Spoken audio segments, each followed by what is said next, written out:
Swayam Prabha. Digital India. Educated India.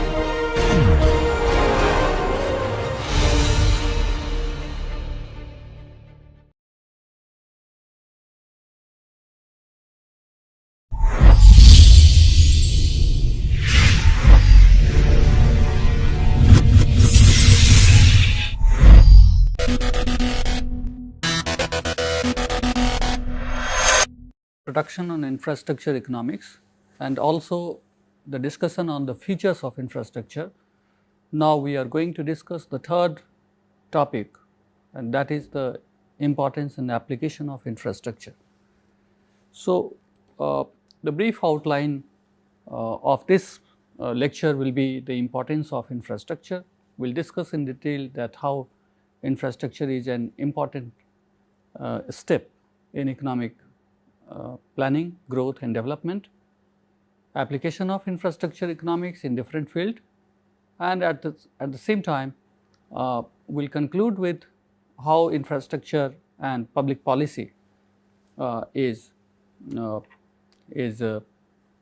important today.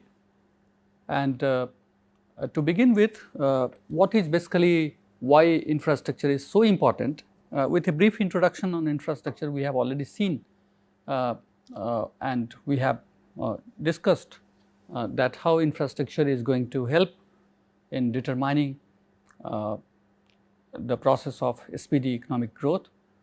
But the recent literature available with the World Bank shows that infrastructure helps in determining the success of manufacturing agriculture activities, including the services. For example, investment in water, sanitation, energy, housing and transport improves lives and help in reduction of the poverty. This is statistically proved that how availability of safe drinking water, sanitation, improvement in the energy condition, housing, transportation facility is improving the employment, improving the living standard, improving and improving the conditions of the poor, and at the same time how it bridges the gap which continued in past and taking the society economy as a whole in a very new, in a completely new direction. So, new information and communication technologies promote growth, improve delivery of health and other services, expand the reach of education and support social and cultural advances. So, in brief, we can say that infrastructure is not the end result of economic activity, rather it is the framework that makes economic activity possible. So, what are basically the benefits of the study of infrastructure economics? Because this particular study helps us in linking the economic growth with development. It gives us to an idea to understand the role of infrastructure in production of goods and services. We also get the idea of how cost efficient services is being produced, not only services but also goods are being produced with the help of infrastructure. This study also helps in evaluating the benefits of growth through infra projects, exploring the promotional role of infrastructure in trade and commerce, and how the development of infrastructure attracts foreign capital such as FDI and FII, and a better infrastructure helps us in regional economic integration. So, briefly I will discuss one by one. For example, when we say growth and development through infrastructure, infrastructure economics attempts to study the supporting concern of infrastructure which basically supports the principles of microeconomics and macroeconomics, the principles of development, principles of growth, because if we can just just go back to the Rosenstein-Roden model, which is one of the old model of economic growth, which discuss about the big push, and that big push is nothing except the investment in large minimum investments, which is needed in industrial and infrastructure sector to overcome the obstacles to development and which attains the high growth path. Infrastructure helps in social overhead capital. Examples of social overhead capital includes the railways, roads, sanitation, schools, hospitals and public parks. Underdeveloped transportation results in slow and uncertain delivery of goods and services. It hinders the economic growth and distribution. Like that, unavailability of electricity or safe drinking water or roads, bridges, that basically hampers the future prospect of growth and development. The economic growth story of the many successful countries such as United States, Singapore, South Korea, Taiwan can be well cited here to understand that how investment in social as well as physical infrastructure helps to design a very better living standard in the country, having a well-being at a very large level, and not only that, but also to contribute in the economic growth of manufacturing, growth in agriculture, and overall economic development process of these economies. After discussing this growth and development, we should not forget that how production in all the sectors are well equipped, well supported with the help of infrastructure, because infrastructure supports the production of goods and services by providing basic structure and facilities. And once infrastructure is ready, there are so many positive aspects of the production. Once infrastructure is not ready, there are so many backtrack in the production system. So, the well developed transport networks reduces the cost of bringing the raw material and other critical inputs to the manufacturing units. The power or electricity is crucial for production units and arguments to the production of goods and services. Let me also cite here the recent advertisement which I have seen few days before in a newspaper by the newly established state Telangana, and the advertisement by the state is showing that 24/7 electricity, at the same time ready infrastructure. So, these two things are more than enough to attract the investment, because investors wants, if any producer wants to start production, they need electricity 24/7.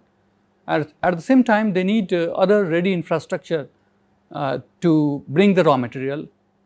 Even after the production, they need the ready infrastructure to send the product material or the production to the consumer.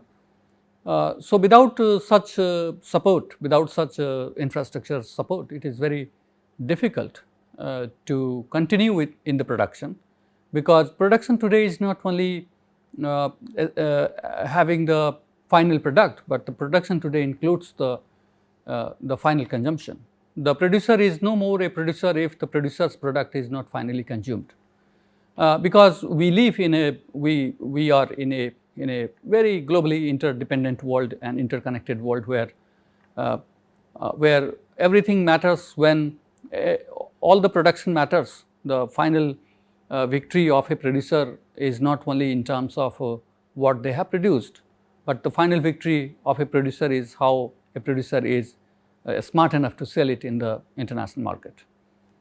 So, the investment in social infrastructure such as education and healthcare creates human capital that provides labor for the industry, and as well as you are also having a very vibrant consumer, a very active consumer, through the more educated and more healthy conditions of the social infrastructure development. Telecommunication is again one of the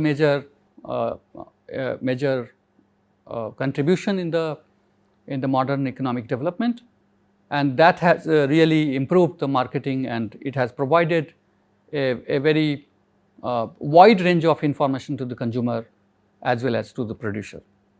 So, it was not the condition before 20 years which we are having through the e-marketing and e-banking, and so this is basically the economists do use this term as the information highway. We have developed the information highway in past few years, and a few countries are on the way of developing this information highway, and that basically improves in delivering the information to the consumer, receiving the information from the consumer, throwing the products through the e-marketing. One of the survey which I was reading that these days there are consumers attracted through the e-marketing.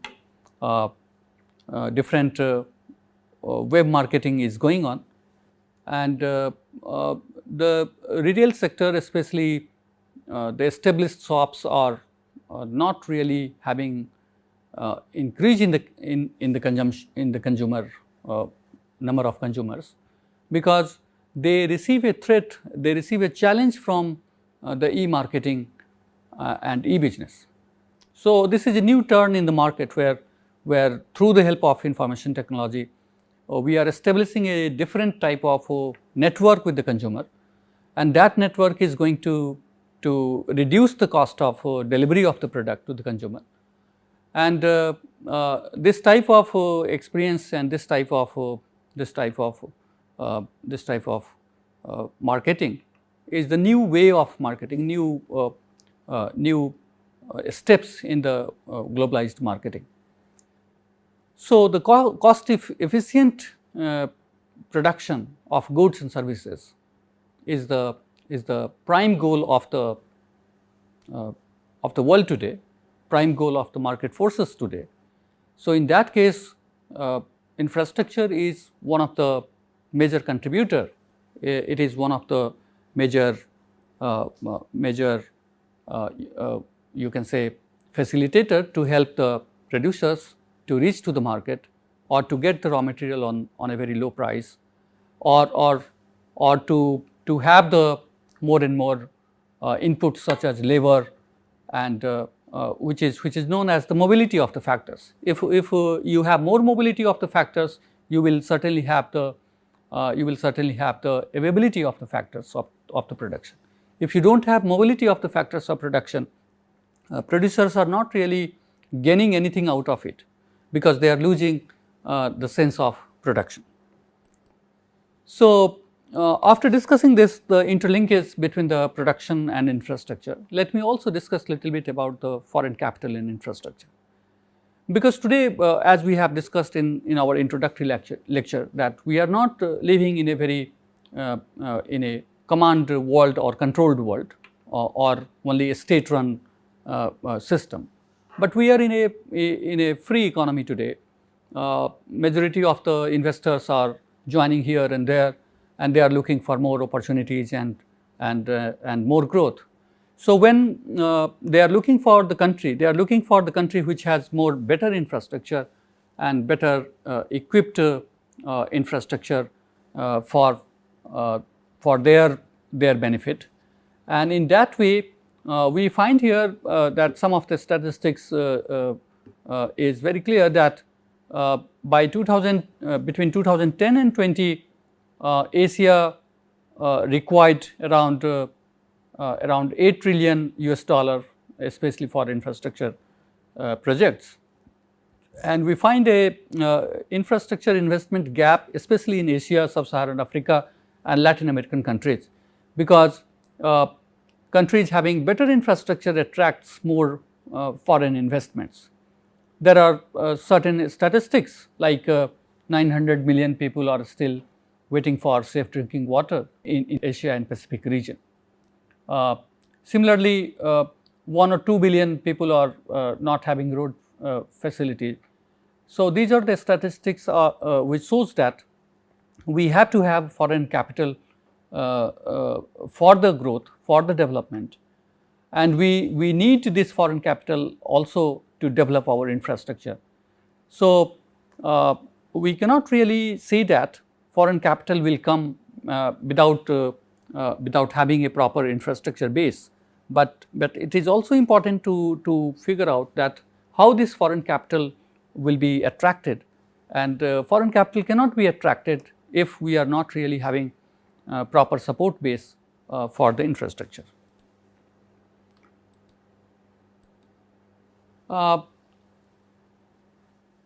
The next point which I would also like to highlight here, which is equally important when we are discussing infrastructure economics, that whatever trade and commerce is growing today, because world is increasingly having a fast growth in trade. The percentage which we are having in 1950 in terms of the percentage of trade in the global GDP, that percentage of trade in global GDP has improved manyfold today. And we find that majority of the countries are basically looking that outward development model, outward growth model, where they are not only looking that what they have produced for their domestic consumer, but they are looking for what they have to produce and what they have really contributed for the global consumer.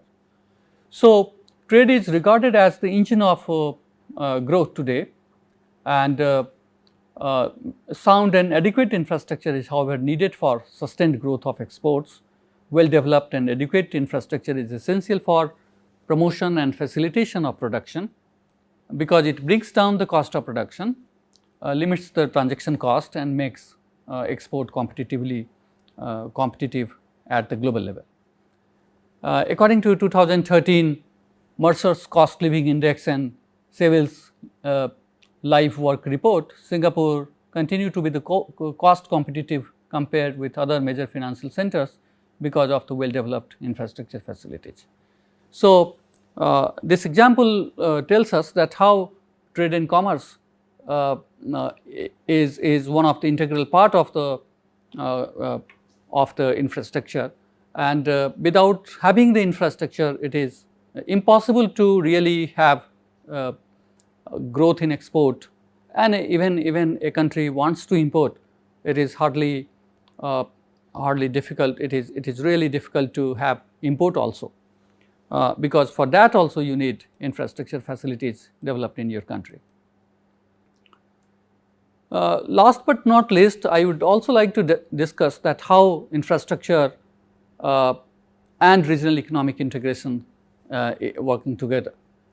So, if neighboring countries are well connected with the infrastructure, like India is trying hard for a proper network with neighboring countries, we have connectivity with Nepal, we have connectivity with Pakistan, we have connectivity with Bangladesh, we are having thinking for the connectivity with other neighboring countries, and if that connectivity is there, lots of mobility of the factors which we can see, which will be helpful for each country in South Asia and outside the South Asian region.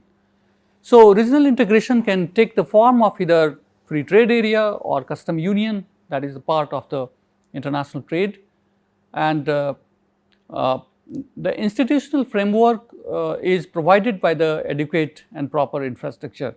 If the government is really ready for such regional integration, government has to facilitate infrastructure projects and to help those neighboring states to have a proper understanding for the regional integration. Integrated markets with regional integration and efficient infrastructure helps in attracting investments, and it provides quality of goods and services at competitive prices. For instance, Japan will provide $30 billion to India for infrastructure development in next 5 years. So, that is one example, but we have other news coming from China or we are also ready to help Bangladesh, and we are also ready to help other smaller countries of South Asia. And this shows that how the connectivity which is possible through the roads, which is possible through the open sky policy, is important today for the regional economic integration. Let me again discuss briefly about the application of infrastructure economics. Infrastructure economics is not only the area which is going to give certain benefits to the student of economics, but for understanding the urban finance today, or to understand the business economics, or to have the idea of the cost and production for the civil engineers, or to have the policy making for the local bodies, or at the central level or the higher authorities as a part of the public policy. Infrastructure economics is applicable for all these people and all these organizations, including the rural and urban managers and the community development. As an example, we can say that infrastructure economics, the study of infrastructure economics, is not having a very limited or narrow applications, but it has a very wide range of application today. Again, when it comes for the public policy plays a very critical role in infrastructure development. Public policies proclaimed by the government, such as regulatory measures, funding priorities, etc., are the part of the decisions taken by the government, and what type of public choice government is having, that is basically the economic analysis of the government decision making. So, how good the government is in terms of taking the decision for the infrastructure development, how free the decisions are from the nepotism, corruption, and how collective action the government may work under the influence of the special interest groups that serve the own interest sometime.